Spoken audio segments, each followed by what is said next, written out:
You're listening to Empowered to Lead, the Therapist Practice. I'm Lisa Catello, therapist, business coach, and your go-to for all things leadership and sustainable practice growth. This is your space for real talk, smart strategies, and grounded support to help you lead with confidence, work with intention, and build a business that actually works for you. Let's dive in. Hello, and welcome back to the Empowered to Lead, the Therapist Practice podcast. That's a mouthful. I'm so glad that you have returned and are tuning into today's episode because this is an important one. I get this question so many times, whether I'm talking with people one-on-one or in the Facebook group. What do I do when a contractor leaves? How do I handle this? Because it brings up so much for us, whether we're the ones choosing to have them leave or if somebody is choosing to leave us. So let's dig in. How do you handle it when a contractor leaves? And some of you are going to agree with me and some of you are going to disagree. And maybe there's little pieces that you like and there's some others that maybe you do differently. I actually am going to start this by saying if you do it differently and it's worked well for you, send me a message. I would love to hear how you handle it so that I can share some of those options with other group practice owners. So there are three pieces that I think you need to consider as a contractor leaves. You want to take care of you want to take care of the contractor, and you want to take care of your clients. And so how does that look? We're going to start with how do you take care of you? And there's two different aspects of this. If you're making the choice, that's one thing. And if somebody comes and tells you they're leaving, it's another thing. So let's start with if you are making the choice to have somebody leave, what are the ways to take care of you and your business, honestly? The first question I would ask you is, have you communicated what is missing? And have you done that well? Have you sat down and said, hey, I've noticed this. What do you think we can do to improve it? Have you set timelines for that to happen? Being really clear on what needs to change in order to continue this relationship. If you have done that, then know why you are letting this contractor go. What are the facts? There are emotions behind it, but stick to some of the facts. And then how does this take care of you as a business owner and personally, all the stuff that comes up for you when you're dealing with this person? What are some ways that letting this person go is going to help you? How is it going to help your business? It may feel in the moment like this is not going to help my business, so I'm going to lose people. It's going to hurt financially.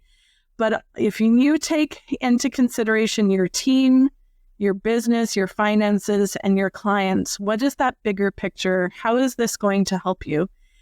And I will tell you, the first time that you have to let somebody go, it is really hard to do. You're going to second guess yourself. You're probably going to leave it longer than you want to. You want to hire slow and you want to fire fast.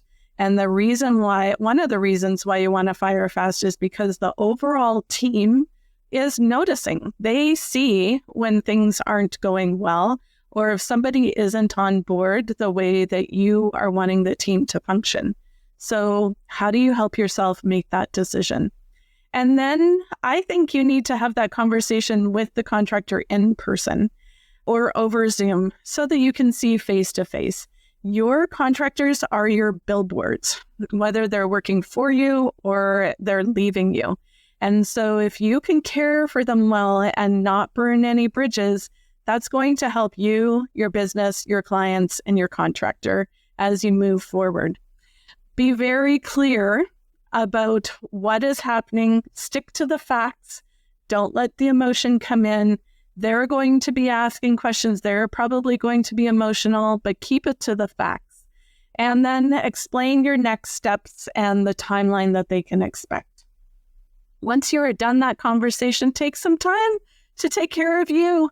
It's hard, especially that first one is so disconcerting. It is awkward. You're not going to do it 100% perfectly.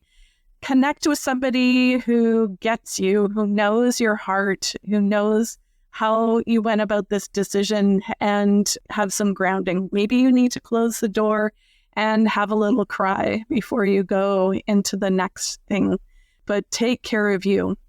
If they are making the choice and you sit down, I love it when people are like, hey, Lisa, can we talk? And then they don't say anything else. My heart goes. I tell myself all of these stories. I've started now to say, hey, what would you like to talk about? So that I am not spinning these stories. But you sit down and your contractor says, hey, I've decided that I'm going to be leaving, going to go and do this. So these steps that I'm going to suggest are based on the idea that they are going to move into their own private practice, or they're going to go and join a different group practice. So some of these steps would be different if they are just leaving, doing any kind of private practice, or if they are going to an agency, that kind of thing. Some of the steps would be a bit different. So remember, again, your contractors are your billboard, whether they are with you or leaving. Treat them well as much as you can, even if you are hurt or upset. Be clear on what the exit plan will be.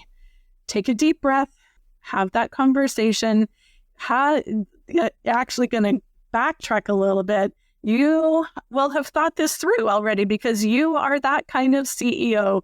You have your systems, you know your offboarding process.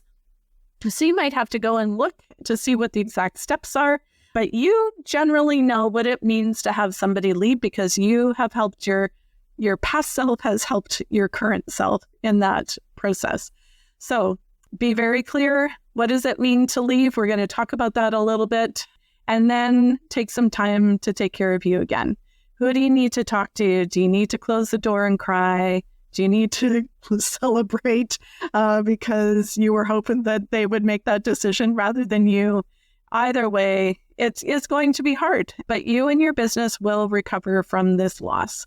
So how do you treat them well? How do you not burn any bridges in that process? And then you want to move on to how do you take care of the contractor? So it comes back again to being very clear on your offboarding process. And I used to really avoid this. I didn't want to give anybody any ideas of, hey, this is how you leave my business. You just came and joined me. Now I'm telling you how to leave. But that actually is really helpful for you and for your therapist if you are clear. Here's our onboarding process. Here's how it is while you're with us. And then these are the steps if and when you decide to leave. So be very clear on that. What are the processes for your business? So for me, I believe that the client generally came to the business first and then built a relationship with the clinician. So I want to be the first one that they hear from about this change in the services that we're providing. So I have a draft email that I will give to the contractor to say, we just wanted to let you know that this person is moving on from our business. We wish them well. Here is what they're going to be doing, and here are your options. So then I encourage you to send a draft of that email to your contractor first, and then to your clients. Send it out to your clients. In that email, you're going to give them 3 options. They can go with the therapist, if that's possible, if they're moving to somewhere where they can still see clients. They can be referred internally, or you can give them an external referral. And then make sure that they know that if they are going anywhere that you know of, you want to make sure that there is a release of information on file for that client to be transferred externally, internally, however that looks. You are a keeper of records, and so it's important to show that you have been handling that paperwork well and what the client's options are. So that kind of is also taking care of clients when we're talking about the 3 different areas. Let your contractor know how you're going to track who is going with them, whether you're putting that on them or you're coordinating that with your admin team, what that process looks like for you, when their notes and their last in are due, and where to leave their key. When will they lose access to the various technologies that you provide? and do what you can to not burn any bridges. This is so hard to do because of those emotions, but you can do it. And I have people that I've done this well with. We're still referring clients back and forth because we know that the other person can serve those clients well. I have some that I haven't done this as well with, and there is a burnt bridge. Sometimes we have taken some time and then come back and healed that. Other times that just isn't the best fit for either of us moving forward. As much as possible, don't burn those bridges. Keep it open. Keep the communication open. Treat your contractor like they have a red carpet treatment, is what one other group practice owner shares. This is a small world. There are so many ways that you can do this well, and that's going to look unique to you. It's going to be a little bit different than how I do it, but keep yourself, your contractors, and your clients' needs at the forefront, and you'll do this well. And then how do you take care of the clients? So we've talked a little bit about like sending that email out and giving them the options. I know if I had a therapist who was leaving a practice and the practice told me, you can't go with that person, you have to work with someone else, I'd be like, hell no. I will figure out how to find that person because I have just been so vulnerable with them. And on the opposite end of things, you can also assure people, like if a contractor is no longer going to be available in any kind of private practice, sometimes this is a good time to make a change and have a different perspective, have a different approach with your therapist. And that will be hard. You will lose some clients, you will lose some money, and it will be difficult, but you will recover. It will be okay. Be very clear on what their options are for moving forward. This is not their choice. Some of them are going to be upset. Do what you can to handle that well. Forgot to say, one of the things also with taking care of the contractor is not only do I send out that email, in that email, I do talk about, hey, client, your contractor is going to be having a conversation with you about this in session so that you can make a decision about what's the best way to move forward for you.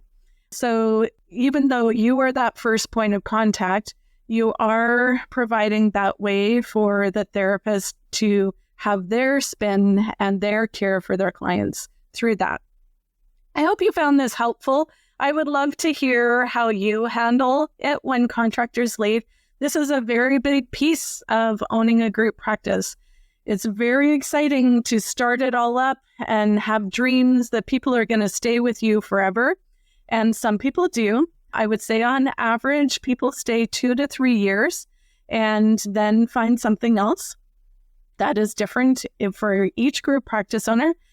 But being prepared, knowing what your steps are going to be, helps you be a good leader, be an empowered leader. It helps your contractors be led well and to trust that you know what you're doing and that you're going to care for them and for their clients. And the clients to know that you are in charge, that you know what's happening in your business. So thanks again for tuning in. I will close up this time. I hope that you will check out our next episode and feel free to send me an email and let me know what it is that you do.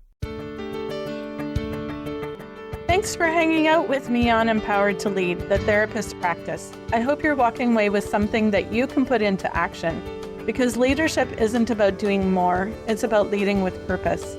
If you're ready for deeper support, I'd love to see you inside the Group Practice Connection, my monthly membership where Canadian therapists like you get coaching, community, and the tools to build a business that actually supports your life. You can check it out at grouppracticenetwork.ca.